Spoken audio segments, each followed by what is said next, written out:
My story begins in a quiet, unremarkable village, lost among forests and swamps. This village was one of those places where time seemed to have stopped. There was no great progress, no significant events, just the calm and measured life that the locals valued. But this calm was deceptive, hiding something sinister that was known only to a few. My name was Igor, and I spent all my childhood and youth in this village. Life here seemed boring and monotonous to me until one day I learned that on the outskirts of the village, among the swamps and old forests, there was a place that the locals called the Abyss. This place was shrouded in mystery, and no one knew what it really was.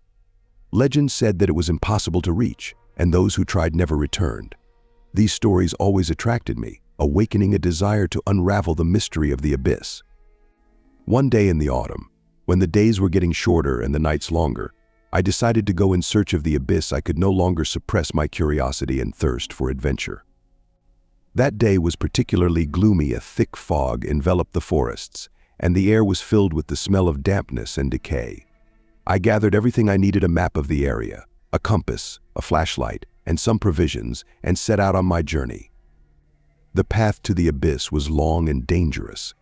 The roads leading there had long been overgrown with grass and bushes, and no one knew the exact route. I walked along a barely visible path, following the directions on old maps and my intuition. The forest I passed through was dark and ominous. The trees stood in a dense wall, not letting any sunlight through, and the silence around made me tense. It seemed as if shadows were hiding behind every tree, watching my every step. Several hours passed when I finally saw something strange ahead. The fog was getting thicker, and through its veil, I seemed to see a huge black chasm. I approached closer and realized that I was standing on the edge of a cliff. Below lay darkness, so thick that it was impossible to see the bottom. This was the Abyss. I stood at the edge, hesitant to take a step forward. Deep inside, I felt a strange pull, as if something was beckoning me down into the darkness. I tried to suppress this feeling, but the longer I stood there, the stronger it became. I began to feel a slight dizziness and a strange, inexplicable sense of unease. But my thirst for knowledge and adventure overcame my fear. I took a rope from my backpack and secured it to a nearby tree. Gradually descending into the Abyss, I felt the darkness around me thickening and the air growing colder. When I reached the bottom, I was surrounded by absolute darkness. My flashlight illuminated only a small circle around me, and beyond that was impenetrable blackness. I felt the cold seeping into my bones, making me shiver. I looked around and realized that I was in a huge cave. Its walls were covered with strange signs and symbols that I couldn't decipher. They seemed ancient, created in a distant epoch when the world was different. I walked forward, following a narrow tunnel that led deeper into the cave. My steps echoed dully, as if someone or something was repeating them behind me. Soon the tunnel widened, and I entered a vast hall, the ceiling of which was lost in the darkness.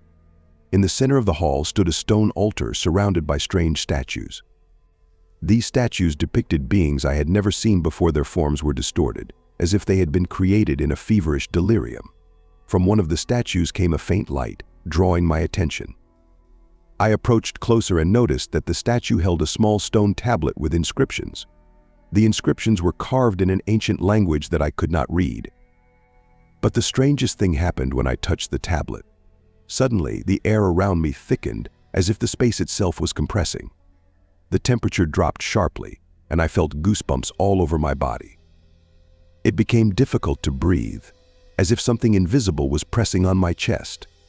I tried to let go of the tablet, but I couldn't. My fingers seemed glued to it. At that very moment, I heard a whisper. It came from everywhere, filling the entire space around me. The whisper was incomprehensible and unsettling. It seemed to penetrate my mind, making my blood run cold. I couldn't make out the words, but I felt they were directed at me. With each passing moment, the whisper grew louder, turning into a muffled scream full of pain and despair. I screamed back, but my voice was drowned out by this nightmarish sound.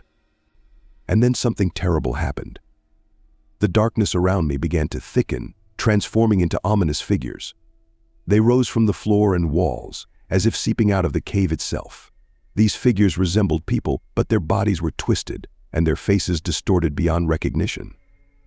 They stared at me with their hollow eye sockets, and I felt their hatred penetrating my mind. I realized I was trapped with no way out. These creatures began to approach me, extending their long, twisted fingers toward me. I tried to break free, but the tablet wouldn't release me. I felt my energy draining away, and fear completely overtook my mind. At that moment, I understood that I had made a mistake by intruding into this place.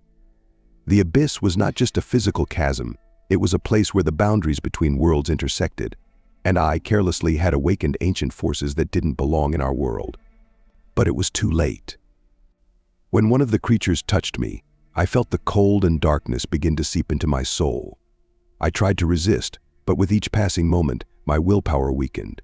The creatures surrounded me, their whispers merging into one continuous chorus of horror. I understood that I was becoming part of this abyss, and that I would never escape this place. I stopped fighting. My will was broken, and I felt all the light within me fade away, giving way to darkness and despair. The abyss was consuming me, and I knew I would never leave this place. In the last moment before sinking into the darkness, I heard a voice. This voice was quiet but distinct. It broke through the chorus of whispers and reached my consciousness. It told me that I could still save myself if I found the strength within, if I remembered who I was and why I was here. I focused on that voice, trying to grasp it like a lifeline. Slowly, with difficulty, I began to recall my life, my family, friends, everything that was important to me. I realized that I couldn't just give up, that my life was too valuable to surrender to the abyss. I gathered all my strength and decisively let go of the tablet. My hand was freed, and I felt the creatures begin to retreat. The darkness around me started to dissipate, and with one final effort, I began to make my way back to the exit of the cave.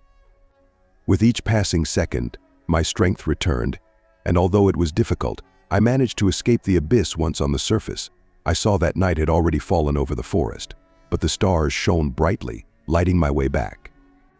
I returned to the village, but I knew I would never be the same again. I had encountered something beyond understanding, and it had left an indelible mark on my soul. But I also realized that a person could withstand even the darkest forces if they had a purpose and the will to live. Thus my story ended. But I knew that the abyss still existed, and it would be waiting for its next guest, someone who would dare to awaken its dark forces.